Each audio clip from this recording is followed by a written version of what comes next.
Today I want to give you the solution to a problem that most Unity developers run into on a relatively regular basis. At least it's something that I know I run into all of the time. And that's the lack of visibility into some data, or not knowing what this data is on some object or why it's acting the way it is. I've got an actual good example here with a really cool little thing that you're going to see afterwards that I think will hopefully really help your workflow and stuff. So make sure that you just stick around. Give me just a second with it. For the example, we're going to use this space economy game that I've been playing around with. It's one where you can build a space station, expand it out, send out spaceships to go harvest asteroids, and then do trades with the other space stations around you, with the goal of essentially taking over the entire economy or taking over all of outer space. After getting the core of the game working with 2 stations, I decided it was time to start trying out the actual economy part of the game. So I needed to spawn a bunch of stations and then have them all start interacting. Started with a simple station spawner that would kick up some number of stations and the ability to just control the ticks and automatically tick each station's buy and sell process. So here you can see I started up and the stations start trading and things kind of go crazy, but I really have no idea what's going on. If I stop, I can pause and then go look at my different stations. Each station here has some info on it, and if I look at the inventory, I can see kind of the starting basic info, but there's really not a lot of insight into what's going on. I could, fly over to the stations and take a peek at them, but that doesn't really help either. It's not like I'm popping up boxes of crates and things inside the station. Although, to be fair, I think I probably will in the future. Like, as inventory goes up, may have boxes and things show up in there. Like, why not?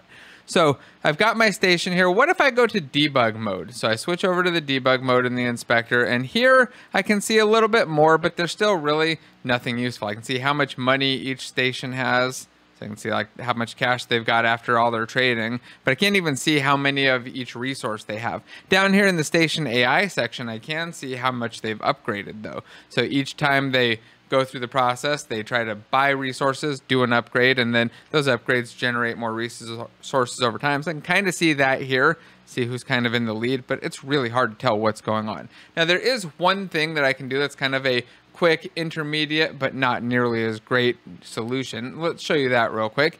If I open my inventory, you can see that the reason my resources don't show up in the inspector is because I'm using a dictionary, and Unity won't serialize that dictionary and show me the values. So one quick little hack is to make a list that's public or visible in the inspector and then just copy it every update. Back in Unity, I'll now see that resources editor view in the inspector in debug mode, and I can view the elements, but I can't actually see the data about them, like which resource type it is. This is a very terrible view of these as well, and it's also really bad for performance. We're copying this list every frame just so that we can see this in here, and we're doing it for every single station. So let's take a look at the much prettier and much more useful solution.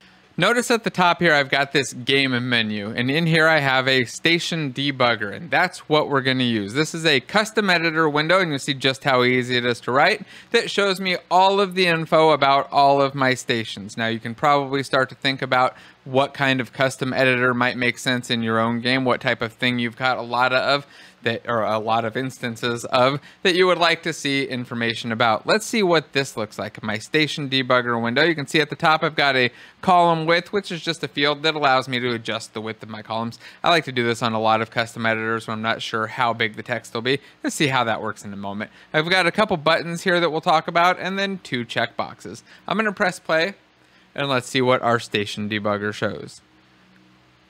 So by default, absolutely nothing. And that's because I haven't checked to enable one of these 2 options. So I'm going to enable the stations option first. And here you can see that I actually have a view of all of my stations that are in game. I spawned 10 stations and I had 1 starting in the game already, that station right there. And I can actually click on these ones to go select them in game. You see it'll select them in the hierarchy, and then I can see the inspector data about them. That's cool, but not nearly as useful as this nice grid here that's showing me all of the resources for each station. So you can see that I give each station a set of 1,000 resources, except for that player one that started by default. And it's kind of staggered, essentially go through the list and give each station the next resource type.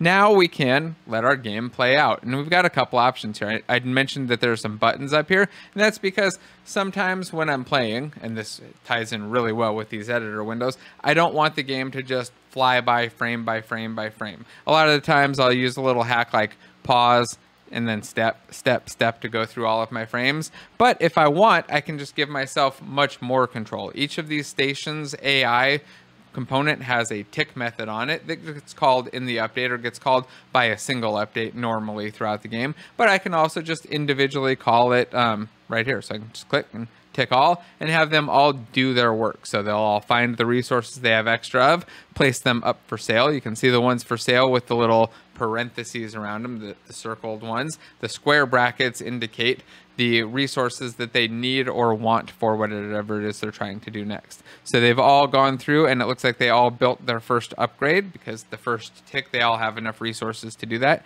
Then we'll tick them all again, and you can see that a lot of them built their second upgrade already, and a couple of them are trying to get resources. So this one's trying to get enough for a restaurant that I think I spelled wrong, and then another one's trying to get crew quarters. I can tick all again and see that they finished that, they finished, and these ones are now moving along. I can see their value of them, or the amount of money that they have, and then I've also got this neat little field here for their net worth. The net worth is actually based on a combination of their money plus their resources times the total market of resources. So I want to see how many of all resources are for sale. I don't want to go over here and look and like count up how many crystals are in with parentheses and add them up. Not at all. I want to go down here and just have a nice little chart where I can see the supply is 2382 and the demand is 170. The ratio is at 0.1 because I have a floor of 0.1 right there. And then that puts the cost down to $1 per crystal, or the going rate for them.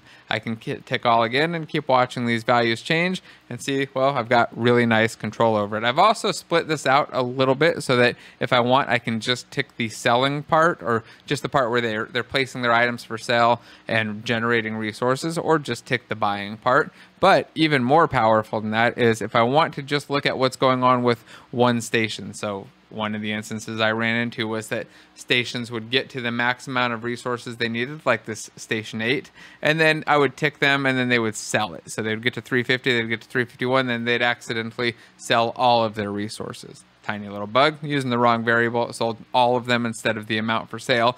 But the way to solve that, or the way I tracked it down, was to click on my station, go find station 8. Look at that, it already selected station 8 for me. And if you look here on the station AI script, I've got the same options to tick and tick by. So I can just tick through for this one single station.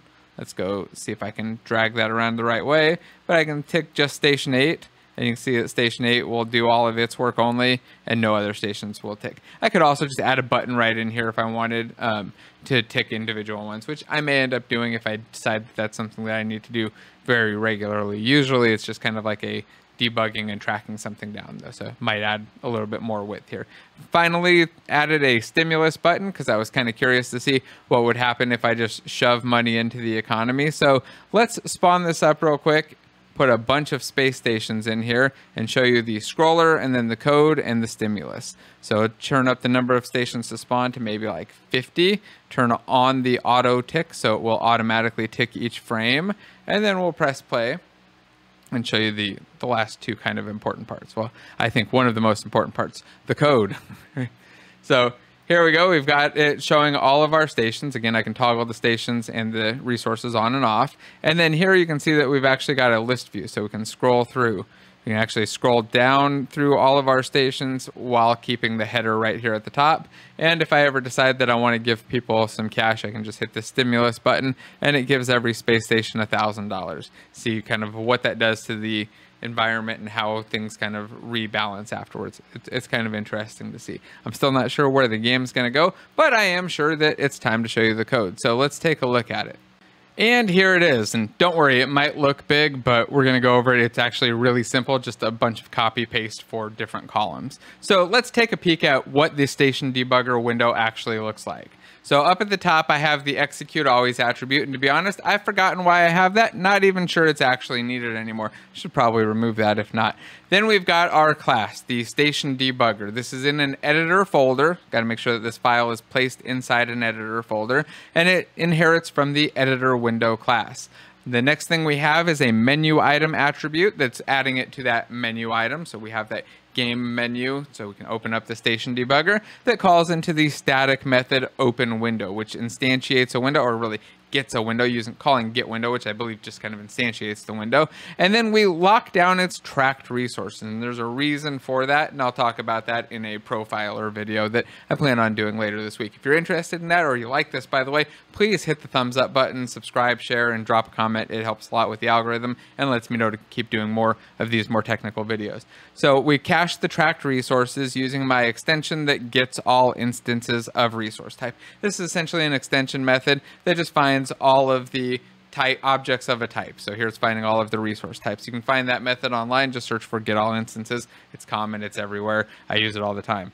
Now we have our tracked resources that we're looking at. Doesn't necessarily need to be public, but it is for some reason. And then we've got that column width that allows us to adjust the column width. I'll show you that in a moment too in action. We've got the two bools for showing station and showing resources, and then our scroll position. In the onGUI method, we do a couple things. We start with showing the column width field so that the user can adjust how wide those columns are. Let's go take a look at that. So we open up our station debugger, we press play, get all of our columns up here, and then we'll adjust this column width so that we can see what the right value should be. And I recommend that you do this so that you have the just the ability to kind of customize these things. So if I go like 80, you can see they shrink down. Initially, I thought I only needed 30 or 60. I might even want to add a little bit more spacing and go up to 120. So I recommend that you make this adjustable. You might not want it to be the same for all of your columns, but for your ones that are like these tables, I like to have some control over that.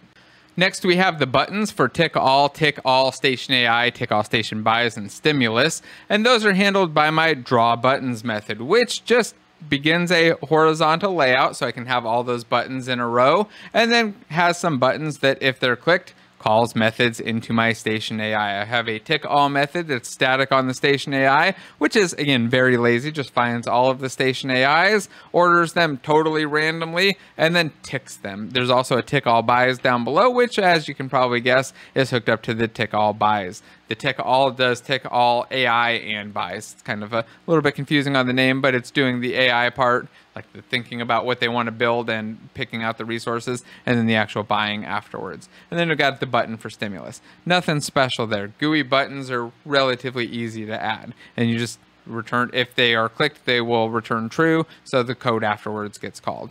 The next thing that we have are our two drop downs for the resources and stations, or not really drop downs, but checkboxes, these toggles. So to do that, we have a Boolean here that we set to either true or false, whether or not we check on it, and we just pass in the existing value. So this keeps the state of that Boolean across each frame, so that we do that for stations and resources. If we're showing stations, then we draw the station headers, which again look like a lot of stuff, but it's really just a horizontal begin and then a bunch of labels. So the labels are all set to my column width, except for these initial labels that are set to 100, which actually is my column width. So maybe they should match too, and maybe it should just use column width. But for now, I'm going to leave it hard coded so that the station, that front part doesn't adjust with the rest of them. After we go through and add our action, money, net worth, needed money, upgrades, and crew, we then go through each of the tracked resources, the ones that we cached at the beginning, and add a label for those into the header. So that's how we get that nice big header with all of the different resource types automatically. The next thing that we do is draw those resource types. So inside of my method, well, actually that's a lie. The next thing that I do is start the scroll view so that that station view can scroll. Then we loop through each of the stations and draw each of the station rows. Notice that I do the scroll view part after the headers. That's so the headers will stick to the top and I can see what each column actually means as I scroll down, because it's not very useful if I scroll down and I have no idea what column 12 is or whatever that is. So I draw each station row. Again, relatively simple. Begin a horizontal line. We start with a link button that will go select the object. So if I click those list items on the left. That's why it goes and selects the object by using this little bit of code right here. And then we go to do a label for each of the more hard-coded things, the desired action, the money, net worth, needed money, and all that. And then finally, go through each of the resources in here. It looks like a little bit of a mess, but it's really just some string building that we're doing here in a semi-sloppy form. So create an empty string text, set it to the value of how much of the resource I have, and then if we have some for sale, we put that in the little parentheses. If we have an amount that we need, like how much we're trying to store up to, put those in square brackets. And then if we're regenerating, we just put how much we're regenerating. Nice and simple. The final thing that I do is draw my resources. You can see right down here, we do draw resources, which goes through each of the resources and then calls into one of my station AI's methods that will calculate out the price ratio, the same method that they use to calculate out how much they want to sell their things for. And then at the end, we end the scroll view and then repaint. The repaint part is important if you want this to update every frame automatically without you doing anything.